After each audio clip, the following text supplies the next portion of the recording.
Welcome back to the Power in Your Voice podcast. We would like to first say thank you to those who tune in week after week, those who share the link on various platforms. Thank you. Y'all, this season, we are excited to bring you some hot and new topics. We are ready to push you further into your destiny.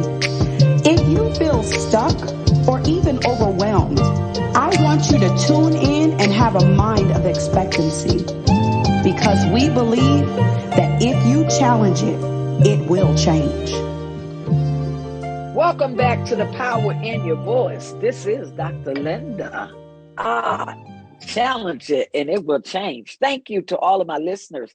Even if you're just joining us, we appreciate you. Don't forget to tell your friends, your family about this podcast. Hey, we are here and we're talking about smart advancement. Our children, college students, they just went back to school. Some have been in school 3 weeks, whatever, but we are back. And I just want to talk about smart advancements, because sometimes we don't realize that we can get pushed too fast, or we could be staying behind too long. Come on, team. You here. Let's talk about it. Let's talk about this smart advancement. I like how some of the things that they were talking about with Davion and how he had to be pushed. He needed some type of motivation. And I think that that's in today's world, a lot of what our children do miss out on. Our children, they act out in certain ways because they think that they cannot do something. But if they don't have somebody in their corner to help push them or drive them in the right way, then they're not going to meet their full potential. It's just like I teach my son. You can be great in sports if that's what you desire, but also your mama's here to push you in your academics. That's you right. can't be great in just this, because you need to know how to read. If you don't know math, they're going to cheat you. So it's a balance. So that's where I think you got to have that person in your corner, your parents, a guardian, a grandmother, somebody that's got a positive influence. It might be a coach, somebody that says you smarter than what you put out. You laughing and being funny, the class clown, but do you know the potential that you have? And sometimes our kids don't know that because the bullies, or sometimes at home, if we just be honest, they're being called dumb or things like that. I know when we made decisions as kids, my mom never called us dumb, but she would give us that look and be like, well, what made you think that was okay? And in your mind, you like, that was a dumb decision. Yeah, but she give you that dumb look. Yes, it wasn't to beat us up, but sometimes if you don't think about your actions and work through, why did I do that? If you don't never understand the why, then you don't know how you got to this point. But if I understand why, then I can know how to either correct this or stay where I'm at. That's good. Well, what about, when you struggle in different subjects? You may be very strong over in one subject and really weak in another subject. What do we do when we are like that? So that's actually a really good point, because I heard this famous quote, and it says the riches are in the niches. It's like when you have a niche, that means like that's like a small like community, or like a small segment of something that you're really good at and that you can focus in on, and like it's something that you thrive in. And so when you, instead of trying to like find different areas that you like, a bunch of different areas that you're just good at, like a jack of all trades but a master of none, how about you find that one thing that you're a master at and really thrive there? And that's where you're going to get your greatest return investment. And so a lot of times people are always like with this hustle mentality, trying to be good at everything. But what's the one thing that you're really good at that you can really devote your time, attention, and energy to? And I guarantee when you do that, you'll get a greater return than trying to be good at 100 different things. That's good. So you call them a hustler, huh, Jalen? When they trying to do more than one thing and a master of none of those things. And so you're saying buckle down and be where your strength is. I know, for example, Jalen, you are a person that's in accounting, and a couple of you all are in accounting, and you're dealing with numbers all day. Well, when you come to a place that you feel like you're stuck, what do you do? I'm going to ask Ebony that as well, because she deals with numbers all day. Well, how do you deal with when you feel like you're stuck? So for me, and this is actually something that my boss taught me, and I'm really grateful that she taught me this, but we have a manual. So what I do before I go and ask questions is I go to our manual and I try to see if I can find the answer that I'm looking for, because almost 9 times out of 10 is going to be there. And so what I'm doing there is I'm teaching myself, and I'm actually learning in the process, and it's going to be able to stick with me better. And also, if that comes up again, I'll know where to go to find the answer versus having to rely on somebody else to provide me that answer. And my boss, she was really strategic in her teaching me that, because she really wants me to grow in my company. So she said, when you in growing, and she taught me this from my first year being there. She's always saw potential in me since I started. So she said, if you're going to go to this higher up level, you need to understand the why behind what we do. And you need to understand where to find the answers that you're looking for. Because someday down the road, you're going to be that person that people need an answer from. So if you don't know where to find the answers, you can't always just be like, well, this is what's in the back of my head. No, I need to be able to give you actual guidelines behind why I'm saying what I'm saying, so that you know and I know that it's right. That's good. All right, Ebony, I see you. Come on, talk to me. Similar to what Jalen was saying, I'm a person that I need to know the whys so that I can do the hows. Like, this is how it's supposed to be done, but why is it done like that? So that's how I know math was just my way to go. That's my strong point, because math is going to tell you the why so that you can know how to do it. So I'm similar to Jalen in that you go through those manuals, you see what needs to be done, finding the answer. And one of the things that our supervisor taught us is sometimes you do have to take a pause. If it just, sometimes if it's too crammed, you take a pause. That means taking a 5-minute break, walk away, then come back. Now my brain is ready to go. And as you continue to look through it, our next step is focus on what you have control of. If you don't have control over that, then that means that's out of your hands. So you have to go to the next, level, or reach out to the next person. But if you don't outrule your resources and what's in your level, but you go straight for help, then you're never going to learn the process either. So those are kind of the things that we do, or myself does in life, just in general.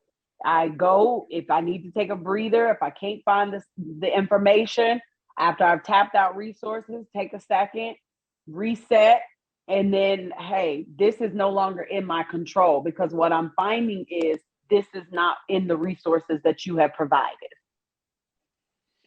I like that. So when you have tapped into all of your resources, is that a good time to go and ask for help? I say yes. That's a good time to ask for help. It's a good time for you to gain knowledge from someone else, because there may be, I know for me, I'm not on the government sector. So we have various platforms, various different resources to tap into. So for me, it might be an access that I didn't have, that they didn't realize that I did not have. So if I had never asked the question, I would have never gained another resource that I needed. Yes. God. So that resource gave you another outlook and how to achieve what you were going for, and it didn't keep you stagnated, and it did not frustrate you.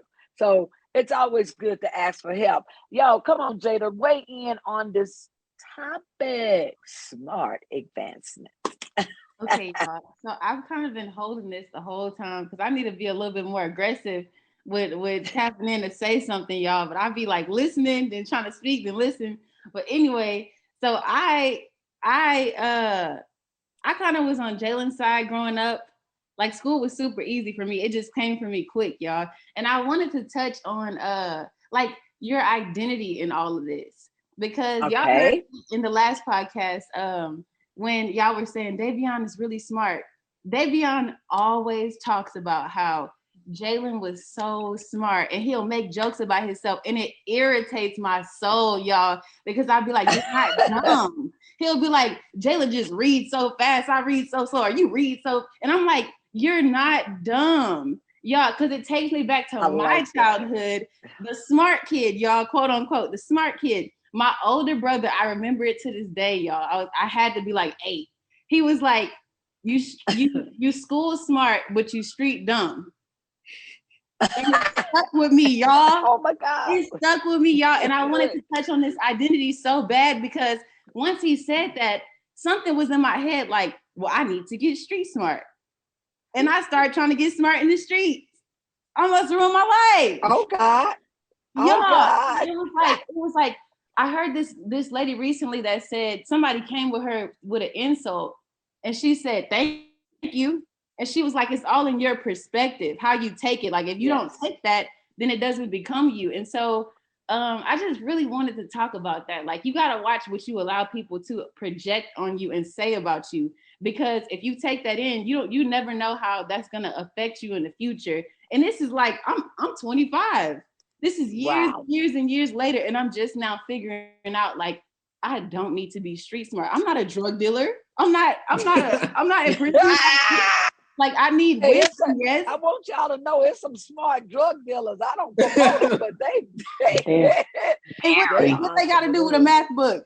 Yeah. They need math to know, add them numbers up. But hey, they know them numbers. You can get that for sure. Add them ounces. Yeah, they know that. Hey, anyway, that's another subject. Yeah, I just want to talk about that smart advancement because, and when you were talking about being street smart, so many people are street smart, and see, you was trying to learn something that you misunderstood what your brother was saying. And you started taking the streets and you didn't know anything about it. See, that was his field. And you were trying to do something that was not in your field. At all. And each one of us, Renice said it, each one of us, we are so really like smart in so many different ways and so many different areas of our lives. But when it comes to that book, sometimes you could take a student that is very smart, but put a test in front of them. Oh my God, you will not see how smart they are because some of them just lock up when it says test. Let's talk about that a little bit. Let's talk about can we talk about that? Can we please talk about that? Oh my gosh, y'all, that used to be me. I used to be doing fine in some classes, and especially like math or something like that, right? I would be understanding whatever they were teaching, and then they would say test or like this is coming up, and it would immediately, y'all, I would be super nervous just because it was a test, even though I understood the formula. Like my TT was saying, that's the thing with math is like it'll show you why and like how to do it, so then you just got to do it again. But when I heard that word test, oh my gosh, y'all, they used to have me ready to pass out, just because usually that because like that affects your grade in such a major way, unlike homework. Okay, I'm doing it, I'm understanding, I'm getting good grades. But a test can drop you. You heard Jalen, professor. It sure can. He did 102%. How your one test gonna Yes. get you to a D, bro? Yeah, because let me tell you, there are some smart students and they do so well. But when it comes to that test, it's just as if they have like a brain freeze. I don't know if it's the pressure. I don't know what it is that calls us to like not be able to apply ourselves because we've done the work. We know the work. We know what to do, but when it comes to that test, and everyone doesn't have that struggle, but a lot of children, they have that struggle. Even some adults have that struggle. You know, people have struggles like they know how to do the job, but when it comes to an interview, they'll miss out on the job, you know, and that's why we're talking about this smart advancement. It doesn't have to be high school. It doesn't have to be college. It could be a job, a new career, or something like that. And you are smart, but we just are so afraid to apply ourselves when we sit in front of others because we always thinking about what somebody else thinking about us. And that's what Jada was talking about, that identity. You know, when you have to stand before someone or present yourself, because really, you know, we sell ourselves in interviews, but we freeze up. We freeze up like we don't know who we are. Mm-hmm. So, Jalen, what you got to say about that, Jalen? I think that it's important, like I said earlier, to just know your niche because, okay, this is actually a really good example that I have. My husband is a really dope drummer, right? Like, he's one of the coolest drummers I know. Oh. Me, you can't put me behind that drum set and expect me to produce the sound that he produces because that's what he does. Like, you give him anything music, he can produce, he can put on a concert because that's what he does and he's so good at it.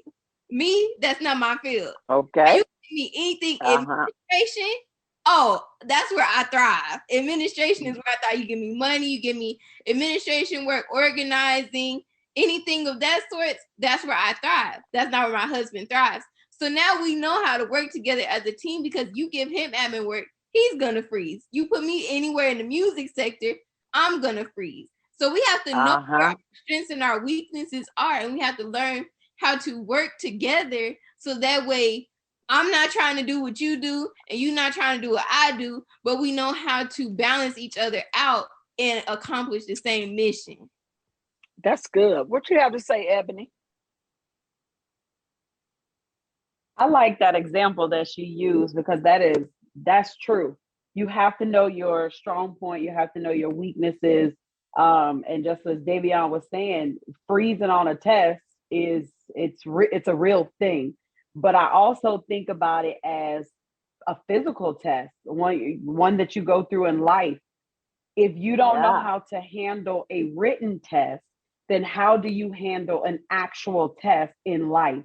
It's not meant for you to freeze. It's not meant for you to detour. It's for you to seek help, talk to somebody else. When we're raising kids and we're going through with our kids, it's not for us to fail. It's for us to reach out to the next mama. Hey, I've seen you go through this. I saw you still on your knees praying when your children were acting this way or when they were on the corner. How did you do this? How do I get out of this? It's not for you to get stuck. It's for you to reach out and get help. Use those resources, as we were saying earlier. Get help, but you don't get help from just anybody. You get help from somebody that is strong in it. That's their strong point. There's no way I would ask Davion, who has not raised a child, to say, hey, how do I do this? I would rather ask somebody as my grandmother, my mother, my sister, somebody that's already done this before. Hey, how do I do this? How we get through this? So yeah. That's real good because, you know, you wouldn't be able to get the answer of what you really need because he has no knowledge in that. And so with that being said, you all, I just want to leave this with you.